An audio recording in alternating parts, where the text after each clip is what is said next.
El eco de la voz del fiscal rebotaba en las paredes de madera oscura, un sonido gélido que perforaba el alma de Rosa. «Señora Hernández», dijo, con un tono que mezclaba desdén y una falsa paciencia, ¿realmente espera que este jurado crea esta historia fantástica? Su inglés apenas es suficiente para pedir un café, ¿y quiere convencernos de que no entendía los documentos legales? Es absurdo. Rosa sintió cómo sus manos nudosas, marcadas por décadas de aguja e hilo, comenzaban a temblar. Su voz, ya de por sí frágil, se ahogó en su garganta, un nudo apretado de miedo y frustración. Una gota de sudor frío le resbaló por la sien, perdiéndose en las finas arrugas de su rostro. El tribunal era un mausoleo de mármol y roble, un espacio diseñado para intimidar. El aire acondicionado soplaba un frío metálico que calaba hasta los huesos, reflejo del ambiente hostil. Las miradas del jurado, antes indiferentes, ahora eran una mezcla de aburrimiento y juicio implacable. Algunos en el público, sentados en las bancas duras, soltaban risitas bajas, casi imperceptibles, pero que para Rosa resonaban como martillazos. El silencio, denso y opresivo, solo era interrumpido por el chirrido de una silla o el susurro de la fiscalía, creando una atmósfera alienante, donde cada respiración se sentía pesada, cargada de condena anticipada. Ahí estaba Rosa Hernández, de 64 años, nacida bajo el sol ardiente de El Salvador, sentada en el banquillo. Su cuerpo, aunque pequeño y encorvado por años de inclinarse sobre máquinas de coser, irradiaba una quietud que solo la dignidad inquebrantable puede conferir. Sus ojos, antes chispeantes y llenos de picardía salvadoreña, ahora estaban velados por un cansancio profundo, pero conservaban un destello de la fuerza que la había traído hasta aquí.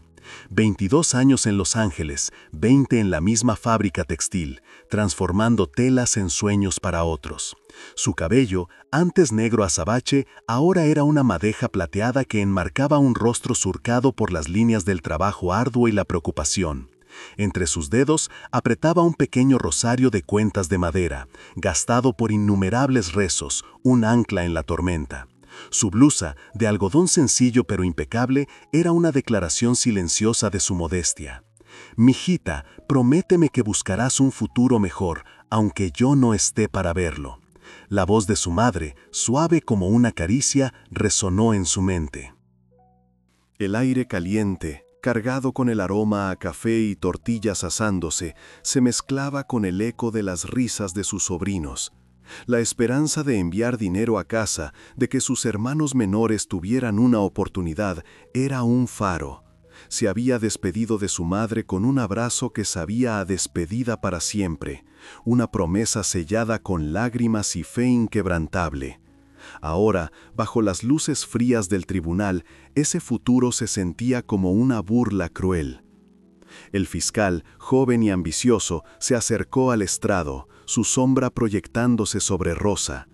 «Señora Hernández», continuó, su voz goteando ironía, «usted, que apenas puede hilar 2 frases en el idioma de este país, ¿cómo iba a defender los derechos de nadie, mucho menos de sus propios compañeros? ¿No será que su ignorancia es una conveniente excusa para evadir su responsabilidad en la explotación de otros inmigrantes, de su propia gente?» El estómago de Rosa se retorció, bajó la cabeza, sintiendo el peso de las acusaciones como una losa. Un murmullo bajo, casi una risa ahogada, se extendió por la sala.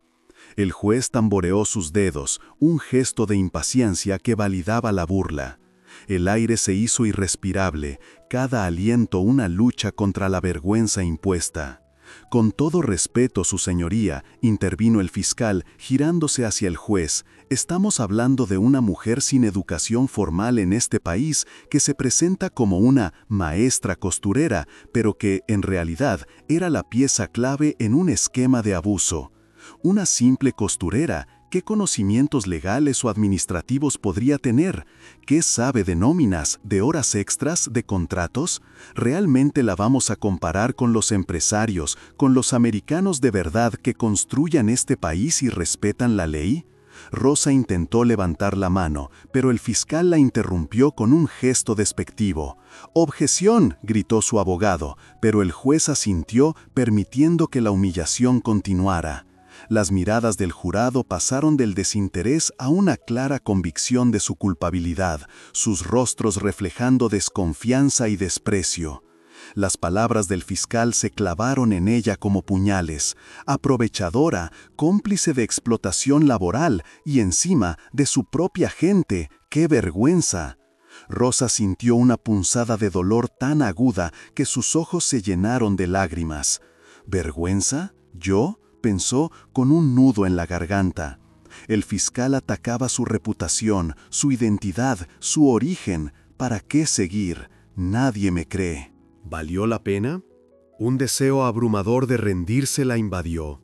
Pero justo cuando el desaliento amenazaba con consumirla, un recuerdo fugaz de sus alumnos en El Salvador, de sus caras ávidas, cruzó por su mente. Su mano apretó el rosario con fuerza renovada, un recordatorio silencioso de que aún quedaba algo por lo que luchar. El juez, con un suspiro audible, inclinó la cabeza. «Señora Hernández, sus argumentos son difíciles de sostener frente a la evidencia presentada». La frase se sintió como una sentencia final. «No les daré el gusto», pensó Rosa, su mirada, aunque cansada, ahora fija y desafiante. «No me rendiré, mi dignidad no se negocia». ¿Podría una costurera, silenciada y humillada, encontrar la fuerza para revertir una condena que parecía inevitable? ¿Podría la verdad, escondida bajo capas de prejuicio, finalmente salir a la luz y cambiarlo todo? Antes de continuar con esta historia, quisiera pedirles algo muy rápido. Suscríbanse a nuestro canal, esto nos ayuda enormemente a seguir produciendo estas historias. Y déjenos en los comentarios desde dónde nos escuchan. Nos encanta saber a dónde están llegando nuestras historias. Ahora vamos a continuar con nuestra historia. Rosa Hernández había nacido en Suchitoto, un pueblo pintoresco en el corazón de Cuscatlán, El Salvador, donde el tiempo parecía discurrir al ritmo pausado del río Lempa. Su niñez estuvo marcada por el sol generoso que doraba los campos de maíz y frijol, por el aroma a café recién molido que se colaba por las ventanas de adobe cada mañana, y por el sonido incesante de los gallos que anunciaban el nuevo día. La casa familiar, humilde pero llena de vida, era un refugio de risas y cariños. Rosa era la mayor de 4 hermanos, una responsabilidad que asumió con la seriedad de una adulta desde muy temprana edad. Su madre María, una mujer de manos fuertes y corazón inmenso, le enseñó el arte de la costura, una habilidad que Rosa dominó con una destreza innata, cosiendo remiendos y confeccionando vestidos sencillos para las vecinas del pueblo. La vida en Suchitoto era sencilla pero no fácil. La economía familiar dependía de la pequeña parcela de tierra y de los ingresos esporádicos de su padre, un jornalero que trabajaba de sol a sol. A pesar de la escasez, Rosa recordaba la riqueza de su cultura, las fiestas patronales con sus danzas folclóricas, el sabor inconfundible de las pupusas de chicharrón y loroco preparadas por su abuela, las historias de nahuales y cipotes que se contaban al calor de la lumbre. Sin embargo, la sombra de la necesidad se cernía constantemente. Las oportunidades de educación y progreso eran limitadas y el futuro de sus hermanos menores, especialmente de Carlitos y Ana, le pesaba en el alma. El punto de no retorno llegó una tarde calurosa de 1999. Su madre, con la voz quebrada por la preocupación, le mostró la cuenta del médico por la enfermedad de su padre. Era una suma inalcanzable. «Mijita, prométeme que buscarás un futuro mejor aunque yo no esté para verlo», le suplicó su madre, sus ojos llenos de lágrimas contenidas. Rosa, con sus 42 años y el alma cargada de una promesa, sabía que la única esperanza era la que se encontraba más allá de las fronteras. El sueño americano, un eco lejano y seductor, se convirtió en su única opción. La decisión la tomó con el corazón encogido, sabiendo que dejaría atrás todo lo que conocía y amaba. El día de la despedida, el aire se sentía denso con la tristeza. Abrazó a su madre con una fuerza que buscaba retener el tiempo, sintiendo el aroma familiar de su cabello. Las lágrimas de sus hermanos mojaron su blusa. Carlitos, el más pequeño, le entregó un pequeño dibujo de la casa, un recordatorio mudo de lo que dejaba. «Volveré y les daré la vida que se merecen», le susurró, una promesa que se convirtió en el motor de su travesía. El sonido de los ensontes cantando en el patio, el murmullo del viento entre los cafetos, el sabor agridulce de un último mango de su tierra, todos esos detalles sensoriales se grabaron a fuego en su memoria como un tesoro que la acompañaría en su incierto camino. Se despidió con una fe inquebrantable en Dios y en su propia fortaleza, sabiendo que el camino sería largo y arduo, pero que la recompensa, la esperanza para su familia, valdría cada sacrificio. La travesía de Rosa fue un laberinto de miedos y esperanzas. Cruzó Guatemala y México, un viaje que se grabó en su piel y en su alma. Los autobuses atestados, el polvo que se pegaba a la garganta, las noches frías a la intemperie bajo un manto de estrellas indiferentes. Compartió el camino con otros migrantes, rostros anónimos pero con historias similares de desesperación y anhelo. Hubo momentos de ayuda inesperada, de un plato de comida compartido por una mujer en un pueblo polvoriento, de una palabra de aliento de un compañero de viaje. Pero también hubo peligros, el miedo constante a los coyotes que prometían el cielo y a menudo entregaban el infierno, la sed abrasadora en el desierto de Sonora, el agotamiento físico que amenazaba con derrumbarla. Cada paso era una batalla contra el cansancio y la incertidumbre, el olor a tierra seca, el sabor salado de las lágrimas, el sonido constante del viento, todo era parte de esa odisea. Finalmente, después de semanas que parecieron años, llegó a la frontera. El momento de pisar suelo estadounidense fue agridulce, una mezcla de alivio y una soledad abrumadora. El aire en California era diferente, no tenía el mismo calor familiar de El Salvador. Miró el vasto horizonte, y por un momento la promesa de su madre se sintió más lejana que nunca. La realidad la golpeó con la fuerza de un puñetazo. La expectativa de calles de oro se desvaneció ante la visión de una ciudad inmensa y ruidosa, donde nadie hablaba su idioma. El choque cultural fue brutal, los colores eran más brillantes, los edificios más altos, la gente más apurada. Su primer trabajo fue limpiando casas en el Valle de San Fernando, un empleo extenuante que pagaba en efectivo y la dejaba con las manos agrietadas y el cuerpo molido. Compartía una pequeña habitación con otras 3 mujeres en un apartamento atestado en el este de Los Ángeles. La rutina era agotadora, levantarse antes del amanecer, tomar varios autobuses, trabajar todo el día y regresar tarde en la noche. Las primeras palabras en inglés que aprendió fueron las básicas para el trabajo: clean, bathroom, thank you. A menudo se encontraba en situaciones cómicas o frustrantes, intentando comunicarse con gestos o un español entrecortado que nadie entendía. Una vez intentó pedir agua caliente y terminó con una cafetera llena de hielo. La risa compartida con sus compañeras de cuarto fue un pequeño bálsamo en la soledad de esos primeros días. Aunque el camino era duro, cada dólar ganado era una victoria, un paso más cerca de cumplir su promesa. Fueron 22 años en la fábrica textil Golden Threads, en el corazón del distrito de la moda de Los Ángeles. 22 años de hilos, telas y el zumbido constante de las máquinas de coser. Rosa empezó como una operaria básica, cosiendo dobladillos en pantalones de mezclilla. Pero su innata habilidad y su disciplina la hicieron destacar rápidamente. Aprendió a manejar cada máquina, la overlock para los acabados perfectos, la doble aguja para las costuras reforzadas, la máquina de botones, la de ojales. Con el tiempo, se convirtió en una maestra costurera, capaz de trabajar con cualquier tipo de tela, desde el resistente denim hasta la delicada seda, y de resolver cualquier problema técnico que surgiera.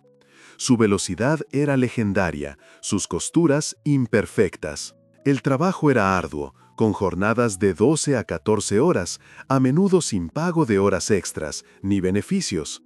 El salario era justo lo suficiente para sobrevivir y, más importante, para enviar dinero a El Salvador cada mes. Rosa se privaba de todo: ropa nueva, salidas, incluso de una comida caliente a veces, para asegurarse de que sus hermanos tuvieran lo necesario. Se perdió los cumpleaños de sus sobrinos, las bodas de sus primos y, lo más doloroso, el funeral de su madre, fallecida 5 años después de su partida. Cada llamada telefónica a casa era una mezcla de alegría y una profunda saudade. En la fábrica, Rosa construyó una pequeña familia. Doña Elena, una mujer mexicana mayor, con manos ágiles y sonrisa maternal, se convirtió en su mentora y amiga. Compartían el almuerzo, las penas y las alegrías, y se daban consejos sobre cómo ahorrar o dónde encontrar los mejores productos latinos. También conoció a María y Juan, 2 jóvenes salvadoreños recién llegados, asustados y desorientados. Rosa, recordando sus propios inicios, los tomó bajo su ala. Durante los descansos, en lugar de descansar, Rosa les enseñaba a leer y escribir en español, usando viejos periódicos y revistas. Había sido maestra de primaria en El Salvador por un corto tiempo antes de la guerra, y esa pasión por la educación nunca la abandonó. Les explicaba el funcionamiento de las máquinas, los ayudaba con los trámites y los defendía cuando los supervisores los trataban injustamente. Fuera de la fábrica, su vida giraba en torno a la comunidad salvadoreña. El pastor Ramírez, de la Iglesia de la Divina Providencia, era un pilar para muchos, ofreciendo apoyo espiritual y práctico. Los domingos, después de la misa, Rosa disfrutaba de las pupusas en el mercado local y de las conversaciones con sus vecinos. Aunque el cansancio era constante, había momentos de alegría: las celebraciones de la independencia de El Salvador, las posadas navideñas, los logros de sus sobrinos que ahora iban a la universidad gracias a su sacrificio. Una vez logró enviar suficiente dinero para que Carlitos comprara una pequeña tienda de abarrotes en Suchitoto, un logro que la llenó de un orgullo inmenso. Sus rutinas eran metódicas. Se levantaba a las 4:30 am, preparaba su café y su almuerzo, tomaba el autobús a las 5:30 am, trabajaba hasta las 7 p.m., regresaba a casa, cenaba algo ligero y se dormía, solo para repetir al día siguiente. Su vida era un testamento silencioso a la resiliencia, al trabajo honesto y al amor incondicional por su familia. Era un lunes de julio, el día 17, y el calor de Los Ángeles era pegajoso y opresivo. Rosa se sentía más cansada de lo habitual. Una ligera jaqueca le martillaba las sienes. La fábrica, como siempre, era un hervidero de actividad, el aire pesado con el olor a tela y el sudor de los trabajadores. Ese día, sin previo aviso, la puerta principal se abrió y un equipo de inspectores del Departamento de Trabajo, acompañados por 2 oficiales de policía, entró en Golden Threads. Un escalofrío recorrió la espina dorsal de Rosa. Los dueños de la fábrica, el señor Henderson y la señora Chen, 2 figuras que rara vez se dignaban a aparecer en el taller, salieron de su oficina, con el rostro pálido y sudoroso. La inspección fue caótica. Los inspectores comenzaron a hacer preguntas sobre las condiciones de trabajo, los salarios, las horas extras. Muchos de los trabajadores, mayoritariamente latinos, no hablaban inglés o tenían miedo de hablar. Fue entonces cuando los dueños, con una mirada de pánico, señalaron a Rosa. Ella es nuestra supervisora informal. Ella se encarga de la comunicación con los empleados, de sus horarios, de todo. El señor Henderson exclamó con una voz temblorosa que sonaba más a desesperación que a verdad.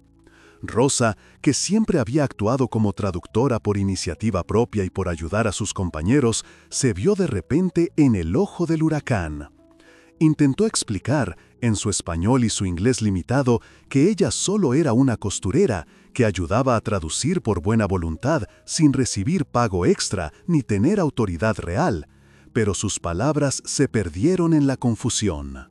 Los dueños, bajo la presión de la investigación, la presentaron como la cabeza de las operaciones de los trabajadores, la persona responsable de organizar los turnos y de explicar las políticas de la fábrica, implicando que ella era la que mantenía a los inmigrantes trabajando en condiciones ilegales.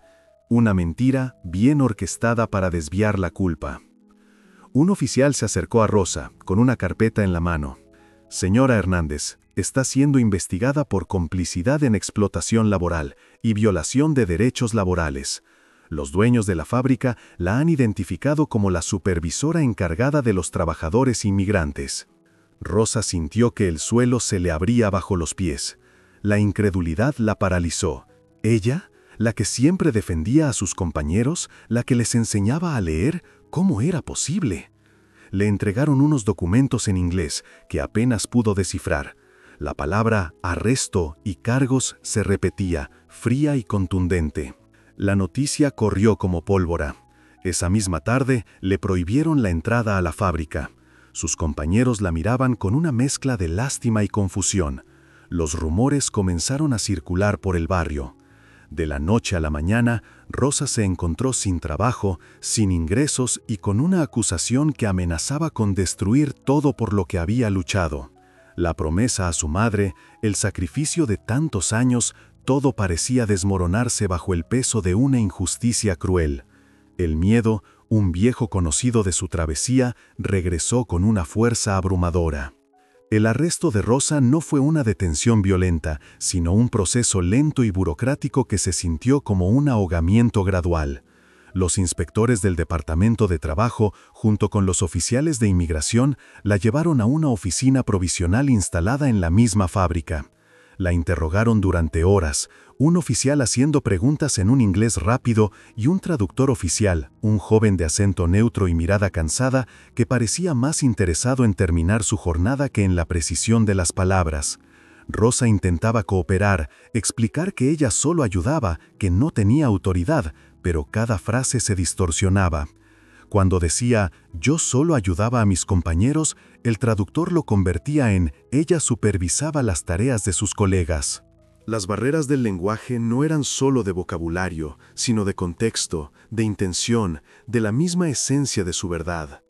«¿Por qué no reportó estas condiciones si eran tan malas, señora Hernández?», preguntó el oficial, su voz teñida de escepticismo.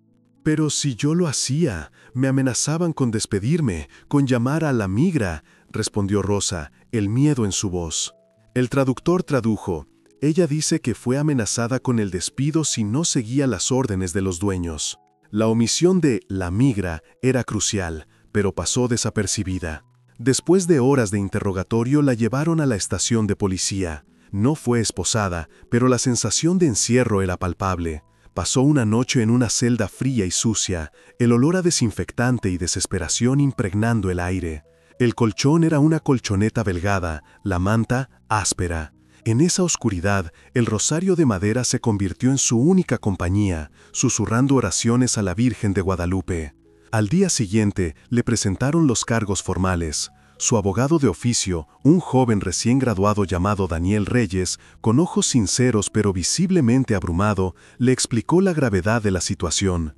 «Señora Hernández, la acusan de complicidad en la explotación laboral y de fraude migratorio por haber actuado como supervisora sin la documentación adecuada y, según ellos, haber manipulado a otros trabajadores inmigrantes. La pena podría ser severa, incluso la deportación». La palabra deportación resonó en su mente como un trueno. ¿Deportación? Después de 22 años de sacrificio, de construir una vida, de ser el sostén de su familia en El Salvador. Daniel le explicó que la fianza era de $20,000, una suma astronómica para ella. Afortunadamente, la comunidad salvadoreña, alertada por el pastor Ramírez, se movilizó. Doña Elena y otros compañeros de la fábrica, a pesar del miedo, recaudaron una parte y la iglesia cubrió el resto. Al salir, su corazón estaba dividido entre la gratitud y la vergüenza. Los rumores en el barrio ya volaban. Algunos vecinos la miraban con lástima, otros con sospecha. Su pequeño trabajo de costura a domicilio que hacía por las noches para complementar se esfumó. Las llamadas a El Salvador eran dolorosas. Intentaba tranquilizar a Carlitos, pero la preocupación era palpable en su voz. La gravedad de la situación se asentó como una piedra en su pecho. Las semanas previas al juicio fueron un tormento. Las reuniones con Daniel Reyes se sucedían en su pequeña oficina en un edificio antiguo de downtown, con papeles apilados hasta el techo y un constante olor a café rancio. Daniel era honesto. Señora Rosa, no tenemos muchos recursos. La fiscalía tiene grabaciones, testimonios de los dueños, y a usted la presentan como una figura clave en la operación. Le costaba a Rosa entender la lógica del sistema legal americano. ¿Cómo pueden decir que yo era supervisora si nunca me pagaron más, si nunca firmé un contrato, si yo misma soy una trabajadora? Daniel intentaba explicarle los tecnicismos, la diferencia entre un empleado de facto y de jure, pero para Rosa era un laberinto de palabras sin sentido. La dificultad para reunir pruebas era inmensa. Muchos de los trabajadores tenían miedo de testificar, temor a represalias o a ser expuestos a la migra. «Rosa, yo te creo, pero no puedo arriesgar mi familia», le dijo Juan por teléfono, su voz llena de culpa. Los documentos de nómina de la fábrica eran escasos o estaban convenientemente perdidos para ella. Daniel luchaba contra el muro burocrático de la compañía. La barrera lingüística era un problema constante. Aunque Daniel hablaba español, los documentos legales, las citaciones, las transcripciones, todo venía en inglés, y las traducciones a menudo eran incompletas o inexactas. Rosa recordaba la frustración de intentar leer un formulario de 10 páginas sobre sus derechos y solo entender la mitad. Pero en medio de esa oscuridad, la luz de la comunidad brilló más fuerte. El pastor Ramírez organizó colectas en la iglesia, no solo para la fianza, sino para los gastos legales. Doña Elena y otras mujeres de la fábrica le llevaban comida a su casa, le ofrecían sus oraciones y le escribían cartas de apoyo que Daniel guardaba como un tesoro. «No estás sola, Rosita», le decía doña Elena. «Dios aprieta pero no ahorca». Por las noches, Rosa no podía dormir. Las imágenes del tribunal, las caras de los fiscales, las palabras hirientes se repetían una y otra vez. Rezaba, pidiendo a Dios fortaleza, pidiendo que la verdad saliera a la luz. Las llamadas a El Salvador eran agridulces. Carlitos, ahora un hombre hecho y derecho, le aseguraba que todo estaría bien, pero Rosa podía sentir su preocupación. «No te preocupes, hijo», le decía, «Dios es grande». La preparación de su testimonio con Daniel era agotadora. Ensayaban una y otra vez, buscando la forma más clara y concisa de contar su verdad, pero los nervios la traicionaban. El día anterior al juicio, Rosa fue a la iglesia. Se arrodilló ante el altar, encendió una vela y lloró. Luego fue a casa de doña Elena, quien le preparó su plato favorito, pupusas con curtido y salsa roja. Se despidieron con un abrazo largo y silencioso, cargado de emoción. A la mañana siguiente, al entrar al imponente edificio de la corte en el centro de Los Ángeles, el aire era tenso. Los guardias de seguridad la miraban con indiferencia, su bolso revisado con frialdad. En la sala de espera, el corazón le latía desbocado, el rosario en su mano, una oración silenciosa en sus labios. El juicio comenzó con una avalancha de acusaciones que se sintieron como golpes directos al alma de Rosa. El fiscal Robert Maxwell, un hombre alto y de voz resonante, pintó un cuadro devastador. El primer testigo fue el señor Henderson, copropietario de Golden Threads. Con traje impecable y una expresión de víctima, Henderson testificó con voz firme y calculada. La señora Hernández era nuestra supervisora de facto para la mano de obra latina. Ella se encargaba de comunicar los horarios, las cuotas de producción y las políticas de la empresa. Confiábamos en ella. Cuando descubrimos las irregularidades en los pagos de horas extras, ella era la persona más indicada para haberlas reportado o incluso para haberlas orquestado, dado su control sobre los trabajadores y su habilidad para comunicarse con ellos en su idioma. El jurado, en su mayoría personas angloparlantes, asentía con la cabeza, sus caras reflejando una creciente convicción. Daniel intentó un contrainterrogatorio, cuestionando la falta de un contrato formal o un aumento de salario. Ella recibía un bono informal por sus responsabilidades adicionales, mintió Henderson con una sonrisa forzada. El juez desestimó la objeción de Daniel y la credibilidad de Rosa se desvanecía. Luego subió al estrado la señora Chen, la otra copropietaria. Con un tono más suave pero igualmente dañino, Chen corroboró la versión de Henderson. Rosa era muy respetada por los trabajadores, por eso le pedíamos que les explicara las cosas. Ella era la que les decía cuándo trabajar más, cuándo había que cumplir con una orden urgente. Pensamos que estaba ayudando a la empresa a ser más eficiente. Nunca imaginamos que usara su influencia para... Bueno, para lo que ha pasado. Su testimonio implicaba una traición, una manipulación. Chen incluso añadió: recuerdo haberla visto a veces dando instrucciones a otros trabajadores, señalando máquinas, explicando procesos. Ella era la líder natural. Daniel intentó señalar las contradicciones sutiles, la ambigüedad en la definición del líder natural frente a supervisora remunerada, pero el jurado parecía ya convencido por la narrativa de los dueños. Los murmullos en el público se hicieron más fuertes, comentarios como «típico» o «se aprovechan de su propia gente» llegaron a los oídos de Rosa, helándole la sangre. El tercer testigo fue un inspector del Departamento de Trabajo, el señor Davis, quien presentó un informe técnico sobre las violaciones laborales encontradas. Sus credenciales eran impresionantes, su voz autoritaria. Nuestra investigación reveló un patrón sistemático de salarios por debajo del mínimo, ausencia de pago de horas extras y condiciones de trabajo inseguras. La señora Hernández fue identificada por los propietarios como la persona clave en la comunicación y gestión de los trabajadores, lo que la convierte en una figura central en la implementación de estas prácticas, ya sea por acción u omisión. Su análisis técnico, aunque basado en información sesgada, sonaba irrefutable.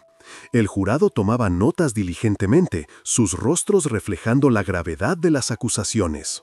Finalmente, el fiscal llamó a un ex empleado de Golden Threads, un hombre llamado Miguel que había sido despedido hacía un año por problemas de rendimiento. Miguel, con una expresión resentida, testificó contra Rosa. Ella siempre se creyó la dueña de la fábrica, nos trataba mal a veces, nos regañaba si no hacíamos las cosas a su manera, y siempre estaba hablando con los jefes como si fuera de su lado. Su testimonio, cargado de rencor personal, atacó directamente el carácter de Rosa, presentándola como una persona autoritaria y egoísta. Las miradas del jurado se volvieron de lástima a desaprobación. Daniel, con la frente sudorosa, intentó un contrainterrogatorio, pero el juez, mostrando una impaciencia cada vez más evidente, lo interrumpió varias veces. El desespero crecía en el pequeño grupo de apoyadores de Rosa, la condena parecía sellada. La fiscalía llama a Rosa Hernández al estrado. La voz del fiscal resonó en la sala y Rosa sintió un escalofrío. Caminó lentamente, sus piernas pesadas, cada paso un esfuerzo. Al levantar la mano para el juramento, su voz tembló. «Sí, juro». Se sentó, sus ojos fijos en el fiscal, que la miraba con una expresión de depredador. Daniel comenzó el interrogatorio con preguntas suaves, intentando que Rosa se sintiera cómoda. Ella relató su historia con una voz auténtica, a veces entrecortada por la emoción, explicando cómo llegó a Estados Unidos, sus años de trabajo duro, cómo ayudaba a sus compañeros por buena voluntad, traduciendo documentos, explicando procesos, nunca como supervisora. «Yo solo quería que no se sintieran tan perdidos como yo me sentí al principio», explicó. «Yo les enseñaba a leer en los descansos, no a trabajar más». Pero el fiscal Maxwell no tardó en tomar el control. Sus interrupciones eran constantes, sus objeciones agresivas. «Objeción, su señoría, la testigo divaga». «Objeción, irrelevante para el caso». Sus preguntas estaban diseñadas para confundirla, para desacreditarla. «Señora Hernández, ¿cuántos formularios I-9 ha llenado usted en su vida? ¿Conoce la ley de salario mínimo de California? ¿Puede decirnos la diferencia entre un contratista independiente y un empleado W2? Rosa, que apenas entendía las preguntas técnicas, se encogía. Maxwell se acercó al estrado, su voz bajando a un susurro condescendiente. «Usted, que ni siquiera habla inglés correctamente, ¿cómo puede asegurar que entendía sus responsabilidades? ¿No será que su ayuda desinteresada era una forma de ganar poder sobre otros inmigrantes que, como usted, no tienen papeles y son vulnerables? ¿No es eso una forma de explotación, de aprovecharse de su propia gente, señora Hernández? El ataque al estatus migratorio, aunque sutil, era devastador. Rosa sintió un calor en la cara, la vergüenza quemándole la piel. Intentó explicarse que su intención nunca fue esa, que siempre defendió a sus compañeros, pero las palabras se enredaban en su boca. Hubo un momento en que las lágrimas rodaron por sus mejillas. «Yo solo quería hacer el bien», dijo, su voz quebrada. El fiscal aprovechó la oportunidad. «Ah, las lágrimas, una táctica muy común para manipular la compasión del jurado, ¿no es así, señora Hernández?» El jurado la miró con escepticismo, algunos negaron con la cabeza. Maxwell usó un lenguaje rápido, jerga legal, y cuando Rosa no entendía, la traducción era rápida y superficial. Su verdad, que había sido tan clara en su corazón, se desmoronaba ante los ojos de todos. Al final del contrainterrogatorio, Rosa se sentía vacía, exhausta. Se bajó del estrado. Sus piernas temblaban. Miró a Daniel, quien le devolvió una mirada de resignación. La esperanza que había intentado mantener se desvaneció. Un pensamiento amargo cruzó su mente. ¿Para esto vine? ¿Para ser humillada y acusada de lo que más aborrezco?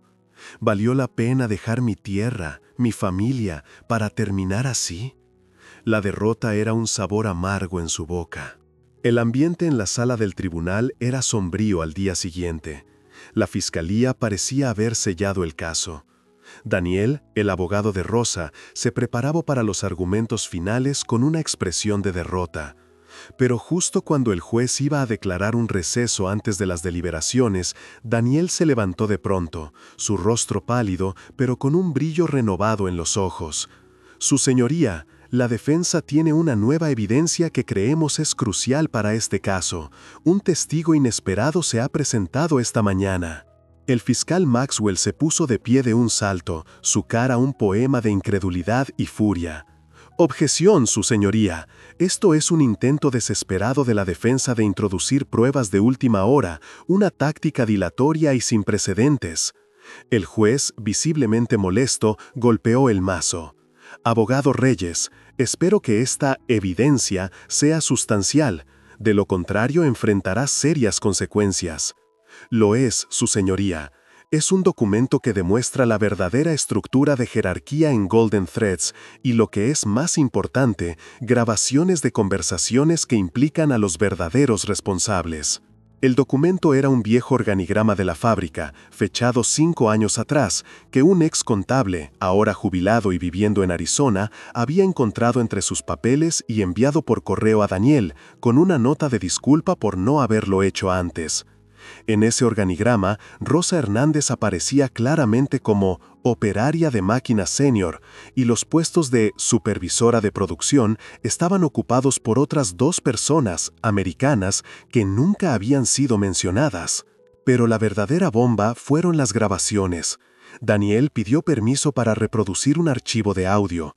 El juez, con el ceño fruncido, accedió con renuencia. La voz del señor Henderson llenó la sala, clara y nítida. «Si el Departamento de Trabajo nos investiga por las horas extras o por los salarios, le echamos la culpa a Rosa. Ella es la traductora, la que habla con los latinos. Nadie va a creer a una inmigrante indocumentada que apenas habla inglés». Luego, la voz de la señora Chen riendo. «Sí, ella es perfecta. Es la supervisora informal, así nadie nos molesta a nosotros». Un silencio atónito cayó sobre la sala. El fiscal Maxwell se quedó lívido, sus ojos fijos en el reproductor de audio. Intentó objetar, balbuceando algo sobre evidencia manipulada, pero su voz carecía de su habitual autoridad. El juez, con una expresión de creciente seriedad, hizo un gesto para que continuaran. Algunos miembros del jurado intercambiaron miradas, sus cejas levantadas, sus posturas cambiando de la indiferencia a una atención asombrada. Los murmullos en el público comenzaron a crecer, no de prejuicio, sino de indignación. Rosa, sentada en el banquillo, sintió un escalofrío que no era de frío. Una chispa de esperanza, pequeña y frágil, se encendió en su pecho. ¿Era posible? ¿Podría la verdad estar finalmente saliendo a la luz?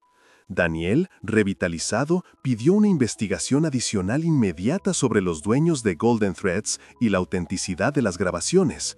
El fiscal, visiblemente nervioso, intentó minimizar la importancia de la evidencia, argumentando que una grabación sin contexto podía ser engañosa. Después de un tenso debate legal sobre la admisibilidad de las pruebas, el juez, con una voz ahora grave y autoritaria, ordenó un receso para verificar la autenticidad de las grabaciones y el documento. La corte suspende la sesión hasta mañana por la mañana, declaró. Durante el receso, Daniel se acercó a Rosa, una sonrisa cautelosa en su rostro. No está todo ganado, señora Rosa, pero esto lo cambia todo.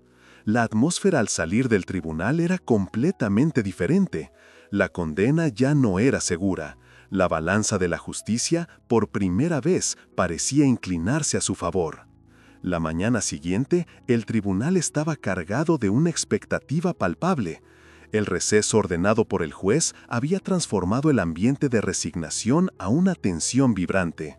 El fiscal Maxwell se veía pálido, con los ojos hundidos, mientras que Daniel, el abogado de Rosa, aunque todavía con la cautela de un gladiador herido, irradiaba una nueva determinación. El juez, con una solemnidad inusual, golpeó el mazo. «Se han verificado las pruebas presentadas por la defensa», anunció, su voz resonando con autoridad. «El organigrama de la empresa Golden Threads ha sido autenticado. La señora Hernández figura claramente como operaria de máquina senior».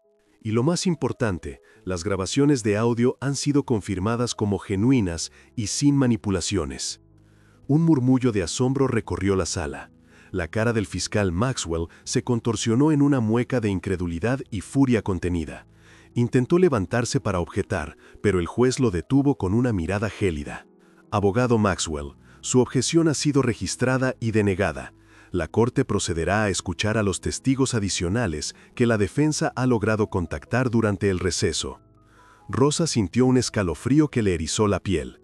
El peso en su pecho, que la había oprimido durante semanas, comenzó a aligerarse apenas un poco. Las caras del jurado, antes llenas de escepticismo, ahora mostraban una mezcla de sorpresa y confusión. Sus miradas se dirigían a los dueños de la fábrica, Henderson y Chen, quienes se encogían en sus asientos, pálidos como fantasmas. Fue entonces cuando Daniel Reyes hizo un gesto hacia la puerta trasera de la sala. 40 personas, sí, 40 rostros familiares, entraron en fila india. Eran los trabajadores de Golden Threads, la mayoría latinos, hombres y mujeres, de todas las edades, con sus ropas de trabajo, sus manos callosas. El silencio se hizo absoluto. Entre ellos, doña Elena, María y Juan, los jóvenes a quienes Rosa había enseñado a leer, caminaban con la frente en alto. «La defensa llama a los trabajadores de Golden Threads», declaró Daniel, con una voz que ahora vibraba con confianza. Uno a uno, o en grupos de 5 por la limitación de espacio, subieron al estrado. Doña Elena fue la primera. Con voz firme, a pesar de sus años, declaró: «Rosa nunca fue nuestra supervisora. Ella era una de nosotras, una compañera más. Los dueños la usaban como traductora porque era la única que entendía un poco de inglés, pero nunca le pagaron extra por eso. Al contrario, ella siempre nos defendía. Cuando el señor Henderson nos quería hacer trabajar más horas sin pagar, Rosa era la que levantaba la voz. Muchas veces la amenazaron con despedirla, con la migra, por defendernos». Las palabras de doña Elena resonaron con una verdad innegable. El fiscal Maxwell intentó desacreditarla, insinuando que estaba bajo presión. «Señora Elena, ¿no será que la señora Hernández la ha coaccionado para testificar a su favor?» Doña Elena lo miró con desprecio. «Nadie me coacciona, señor. La verdad es la verdad». Luego testificaron María y Juan, los jóvenes salvadoreños. «Rosa nos enseñó a leer y escribir en los descansos», dijo María, su voz temblorosa pero clara. «Ella nos decía que teníamos que saber nuestros derechos, que no nos dejáramos pisotear. Ella nos ayudó a entender los recibos de pago. Ella es como una madre para nosotros, no una explotadora». Juan añadió: Cuando me querían despedir por enfermarme, Rosa habló con el señor Henderson y me defendió. Si no fuera por ella, yo estaría en la calle. Ella no es una supervisora, es una defensora, una maestra. La atmósfera del tribunal se había transformado por completo. Las risitas y las miradas de desprecio del público habían sido reemplazadas por exclamaciones de asombro y finalmente un aplauso espontáneo que el juez tuvo que sofocar con un golpe de mazo. Los dueños, Henderson y Chen, se hundieron aún más en sus asientos, sus rostros ahora completamente descompuestos.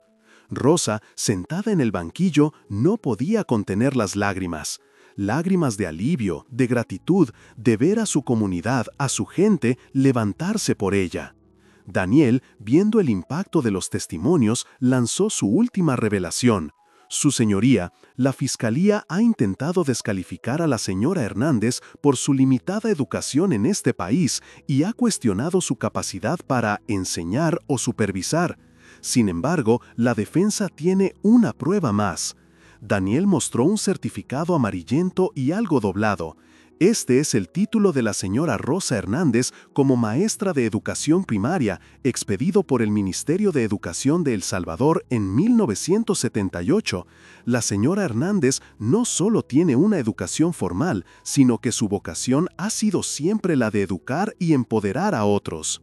La revelación golpeó como un rayo. Los comentarios del fiscal sobre su falta de educación y su incapacidad para hablar inglés correctamente se desmoronaron. La ironía era devastadora. La mujer que había sido humillada por su supuesta falta de intelecto era en realidad una maestra. La misma cualidad que la acusación había usado para denigrarla, su capacidad de comunicación y enseñanza, ahora se revelaba como una prueba de su nobleza. El juez, con una expresión de profunda reflexión, asintió lentamente. La incredulidad se había convertido en indignación, la burla en vergüenza para los acusadores. El fiscal Maxwell, con el rostro rojo y la voz temblorosa, hizo un último intento desesperado. Su señoría, estas nuevas pruebas son circunstanciales. Las grabaciones podrían estar editadas. Los testimonios de los trabajadores podrían ser producto de lealtad mal entendida. Los dueños de la fábrica siguen insistiendo en que la señora Hernández era la responsable de facto. Pero el juez, ahora con una autoridad inquebrantable, lo interrumpió con un golpe seco del mazo. Abogado Maxwell, la evidencia presentada por la defensa, tanto documental como testimonial, es abrumadora y ha sido debidamente verificada. Las grabaciones implican directamente a los señores Henderson y Chen en una conspiración para desviar la culpa. Los testimonios de 40 trabajadores corroboran la versión de la señora Hernández y la presentan como una defensora, no como una explotadora. Y el hecho de que la señora Hernández sea una maestra certificada en su país de origen le da una credibilidad que la fiscalía intentó, de manera lamentable, socavar. El juez se dirigió directamente a Henderson y Chen, quienes se encogían en sus asientos. Señores Henderson y Chen, la corte ha escuchado las grabaciones donde ustedes mismos orquestan culpar a la señora Hernández.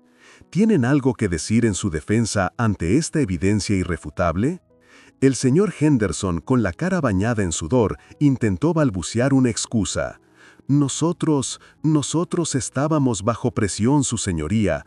Pensamos que era la única manera de salvar la empresa. La señora Chen, con lágrimas de cocodrilo, añadió, no queríamos dañar a Rosa, solo estábamos asustados. Sus palabras sonaban huecas, carentes de toda sinceridad. El colapso de la narrativa de la acusación fue dramático.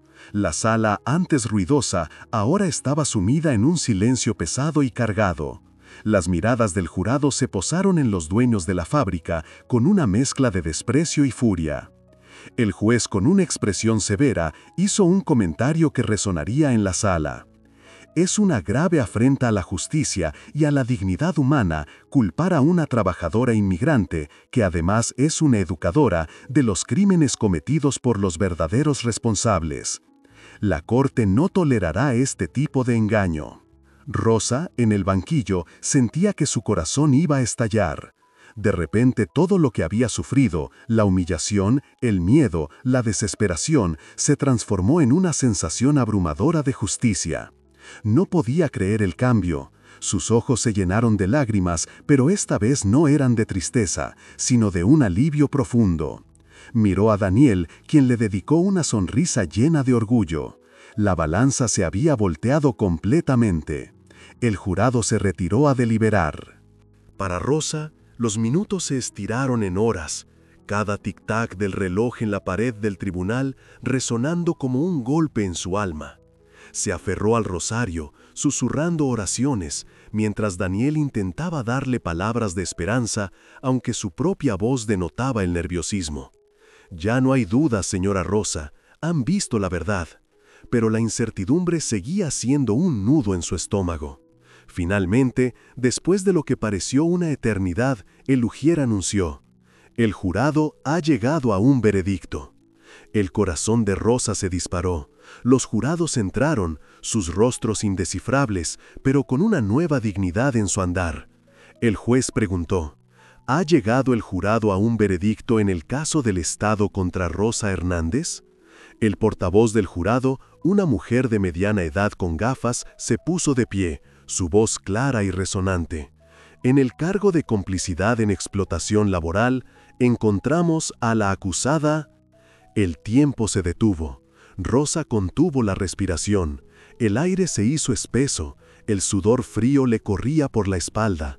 El olor a madera vieja y papel se mezcló con el miedo. «No culpable».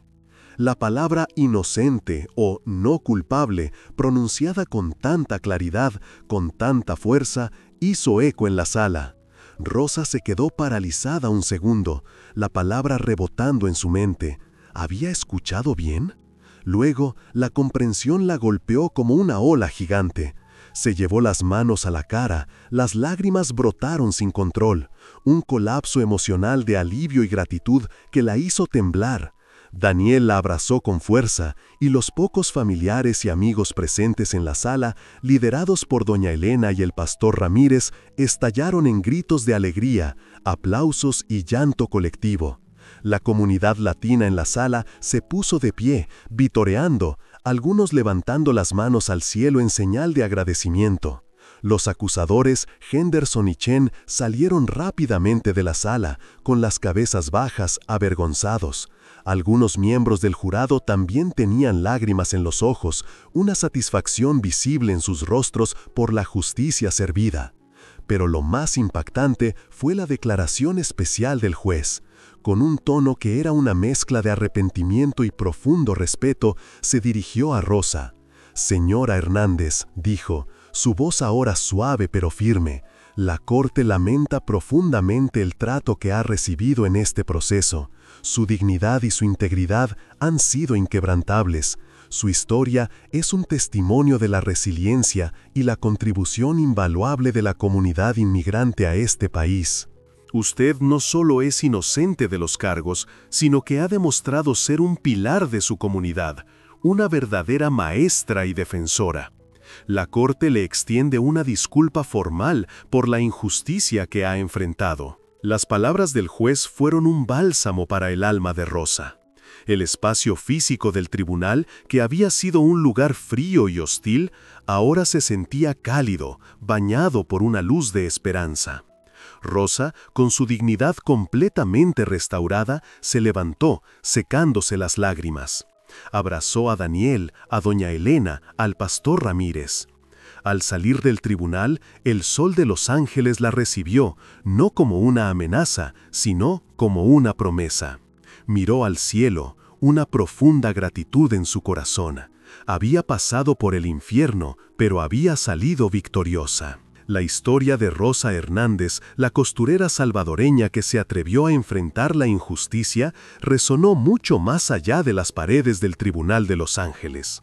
Los noticieros locales en español la compartieron con emoción, las radios comunitarias la transmitieron a cada rincón, y en las redes sociales de la diáspora latina su valentía se convirtió en un faro de esperanza. Su rostro, antes humillado, ahora era el de una heroína. Apenas 2 semanas después de aquel veredicto histórico, mientras Rosa aún procesaba la avalancha de emociones, su viejo teléfono vibró con una llamada de un número desconocido. Dudó en contestar, acostumbrada a las llamadas de cobradores o a los silencios del miedo. «¿Señora Rosa Hernández?», preguntó una voz profesional y cálida en un español impecable. «Soy la doctora Sofía Morales, directora ejecutiva de Manos Unidas, una organización de derechos laborales para inmigrantes en California. Hemos seguido su caso, señora Hernández, y estamos profundamente conmovidos por su inquebrantable compromiso con su comunidad. Entendemos que usted, además de su trabajo en la costura, defendía y enseñaba a leer a sus compañeros». Rosa sintió un escalofrío. ¿Una organización tan importante llamándola a ella? Era casi irreal. La doctora Morales continuó, su voz llena de admiración. «Nos gustaría ofrecerle un puesto como defensora comunitaria y educadora. Queremos que use su experiencia, su conocimiento de la industria textil, su capacidad de comunicarse con la gente y, sobre todo, su corazón, para empoderar a otros trabajadores inmigrantes sobre sus derechos. Queremos que nadie más pase por la humillación que usted enfrentó». El salario inicial sería de $25 por hora, con beneficios de salud completos y un horario flexible. Además, le ofreceríamos clases de inglés avanzadas y capacitación legal para que pueda obtener una certificación como paralegal comunitaria. Rosa no podía creer lo que escuchaba. $25 la hora, beneficios, clases. Era más de lo que había soñado en toda su vida laboral. Pensó que era un error. ¿Están seguros de que me quieren a mí? Yo solo soy una costurera, balbuceó, su voz apenas un hilo. La doctora Morales sonrió. «Señora Hernández, usted es mucho más. Es una maestra, una líder natural, una voz para los que no la tienen. Su historia es el ejemplo perfecto de lo que buscamos en Manos Unidas». A pesar de lo maravillosa que sonaba la oferta, la decisión no fue sencilla. Una parte de ella temía salir de su zona de confort, por más difícil que ésta hubiera sido. Consultó con doña Elena, quien la abrazó con lágrimas de alegría, y con el pastor Ramírez, quien le dijo: «Rosita, esto es una bendición de Dios, una oportunidad para que su sufrimiento ilumine el camino de otros». En una videollamada a El Salvador, Carlitos, su hijo, lloró de orgullo. «Mamá, siempre supimos que usted era especial. La justicia llegó». Rosa pasó una noche en profunda oración, recordando la promesa a su madre de buscar un futuro mejor. Este no era solo un futuro mejor para ella, sino para muchos. Era la forma más digna de honrar su pasado y el sacrificio de su gente. Con una humildad y gratitud inmensas, aceptó. Era el comienzo de una nueva vida, una que superaba cualquier sueño que hubiera tenido al cruzar la frontera. La oportunidad de usar su voz y su historia para el bien de su comunidad era, sin duda, un milagro. Las semanas y meses siguientes marcaron un renacer completo para Rosa. Se integró rápidamente a Manos Unidas, donde encontró un ambiente de apoyo y esperanza. Sus habilidades como maestra, que habían sido denigradas en el tribunal, brillaron con luz propia. Diseñó talleres sobre derechos laborales en español, usando un lenguaje sencillo y ejemplos de la vida real que sus alumnos, trabajadores de fábricas, restaurantes y campos agrícolas, entendían a la perfección. Su propia historia se convirtió en el testimonio más poderoso, inspirando confianza en quienes temían alzar la voz. «Si la señora Rosa pudo, nosotros también podemos», decían con una chispa de esperanza renovada. El cambio económico fue inmediato y profundo. Por primera vez en su vida, Rosa disfrutó de una estabilidad financiera real. Pudo enviar más dinero a Carlitos, quien, con ese apoyo, expandió su tiendita en Suchitoto, transformándola en un próspero supermercado que generaba empleos locales. También pudo ayudar a sus sobrinos con sus estudios universitarios, asegurándose de que tuvieran todas las herramientas para un futuro brillante. Un peso inmenso se quitó de sus hombros cuando comenzó el proceso para regularizar su estatus migratorio, facilitado por los abogados pro bono de Manos Unidas y acelerado por la notoriedad de su caso. La libertad de movimiento, la posibilidad de visitar a su familia en El Salvador sin miedo a no poder regresar, era un sueño que se hacía realidad después de décadas. Su impacto social fue innegable. Se convirtió en un símbolo de resiliencia y justicia en la comunidad latina de Los Ángeles. Jóvenes inmigrantes se acercaban a ella en eventos comunitarios, buscando consejo, viéndola como una mentora. Fue invitada a hablar en iglesias, centros comunitarios y escuelas, donde su voz, antes silenciada, ahora resonaba con fuerza y sabiduría. Su historia fue destacada en un pequeño documental de un canal local, una prueba de que la dignidad humana siempre prevalece. El milagro continuó. Una marca de moda ética, Raíces Vivas, que trabajaba con artesanas latinas en todo el continente, la invitó a ser embajadora de su línea de ropa. Queremos que su rostro, sus manos, su historia representen la dignidad, el talento y la resiliencia de nuestras artesanas, le dijo la diseñadora Isabela Vargas. Rosa, la costurera que había trabajado en la sombra, ahora se sentaba en reuniones de diseño, compartiendo sus conocimientos sobre telas y técnicas sostenibles. A pesar de todo, su humildad permanecía intacta. Seguía viviendo en su mismo barrio, visitando a doña Elena cada domingo para el café y las pupusas. Y nunca olvidó de dónde venía ni los sacrificios que la habían traído hasta allí. El pequeño rosario de cuentas de madera, antes un ancla en la tormenta del juicio, ahora colgaba con reverencia en la pared de su oficina en Manos Unidas. Se había transformado en un símbolo de fe inquebrantable y de la justicia que, aunque tardía, siempre llega. La promesa hecha a su madre hace tantos años, buscar un futuro mejor, no solo se había cumplido, sino que se había magnificado. Carlitos, con el apoyo de Rosa, había convertido su tiendita en un exitoso supermercado, y sus sobrinos estaban culminando sus carreras universitarias. Uno de ellos, Miguel, estudiaba Derecho, inspirado por la tenacidad y la historia de su tía. 1 año y medio después de su absolución, con sus papeles en regla, Rosa voló de regreso a Suchitoto. El aire caliente, el aroma a café y a tortillas de maíz, el sonido de los sensontles, todo era igual, pero ella ya no. Abrazó a Carlitos y a sus sobrinos, ahora adultos, en el aeropuerto, un reencuentro cargado de lágrimas de alegría y orgullo. Visitó la tumba de su madre y con la voz quebrada por la emoción le susurró: «Mamá, lo logré, y estoy ayudando a muchos más, tal como usted me enseñó». Dejó un ramo de flores frescas y el rosario de madera sobre la lápida, un símbolo de su viaje completado. Su historia, la de la costurera maestra convertida en defensora y embajadora, no solo transformó su vida, sino que inspiró un cambio legislativo real. El caso de Rosa se convirtió en el catalizador de la Ley Rosa Hernández de Protección Laboral para Inmigrantes, en California, una legislación que fortalecía las protecciones para trabajadores sin documentos, castigaba severamente a los explotadores y creaba fondos para asistencia legal pro bono. Una tarde, sentada en el patio de su casa en Los Ángeles, con una taza de café salvadoreño en la mano, Rosa miró el atardecer. Reflexionó sobre el dolor, la humillación, la esperanza y la victoria. Cada cicatriz era un testimonio de su fuerza. La fe, la familia, la comunidad y el trabajo honesto habían sido sus pilares. Su dignidad, que intentaron pisotear, ahora brillaba más fuerte que nunca, iluminando el camino para otros.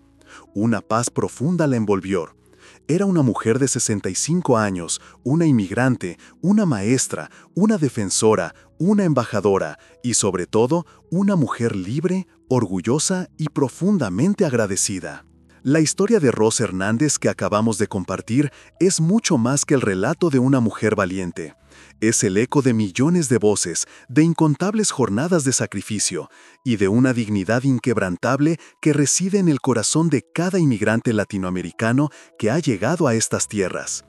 Quizás, al escuchar a Rosa, ustedes, nuestros queridos espectadores, han recordado sus propias batallas, las de sus padres, sus abuelos o las de ese amigo que lo dio todo por un futuro mejor. Esta no es una excepción, sino una representación conmovedora de una realidad que muchos conocemos de cerca, una verdad que resuena en cada familia, en cada comunidad, en cada alma que ha cruzado fronteras con una esperanza en el pecho. La historia de Rosa nos grita que la dignidad humana es un valor inherente que nadie, absolutamente nadie, puede quitarnos. Nos recuerda la nobleza del trabajo honesto, ese que se hace con las manos, con sudor y con el alma, sin importar la profesión. Nos enseña que la familia es el motor más poderoso, la razón de cada sacrificio, de cada lágrima derramada lejos de casa. Y nos reafirma la fuerza de la fe, ya sea en Dios o en la justicia, esa que nos sostiene en los momentos más oscuros. Rosa es el vivo ejemplo de la resiliencia, de la capacidad de levantarse una y otra vez, y de cómo la comunidad, unida, es una fuerza invencible. Cada inmigrante latinoamericano carga consigo una historia de coraje extraordinario, la valentía de dejarlo todo, la fortaleza de empezar de cero, la determinación de seguir adelante a pesar de los obstáculos. Es cierto que la discriminación y la humillación son realidades dolorosas, pero no definen quiénes somos. La verdadera victoria reside en mantener nuestra humanidad y nuestros valores intactos. El sacrificio de nuestras generaciones mayores ha sembrado las oportunidades que hoy florecen para los más jóvenes, un legado de esperanza que debemos honrar. Ahora quisiéramos invitarlos a que esta historia, la de Rosa, no se quede solo en sus oídos. Nos encantaría leer sus comentarios. Díganos desde qué país o ciudad nos están escuchando y si tienen alguna historia personal o conocen a alguien cuya resiliencia les haya inspirado a superar la discriminación, compártanla brevemente. Sus voces son importantes. Y si esta historia tocó su corazón, les pido que la dediquen mentalmente a alguien especial, a ese padre o madre que sacrificó todo por ustedes, a ese amigo que les tendió la mano en los momentos más difíciles, o quizás a ustedes mismos si están atravesando un momento de injusticia o desánimo. No están solos, son parte de una familia mucho más grande, una familia de valientes. Compartan este video con sus seres queridos, con ese hijo o hija que necesita un mensaje de esperanza, con ese amigo que enfrenta una injusticia. Juntos somos la voz de la justicia, juntos somos imparables. Porque la dignidad de nuestra gente, como la de Rosa, es inquebrantable y siempre, siempre encontrará su camino hacia la luz.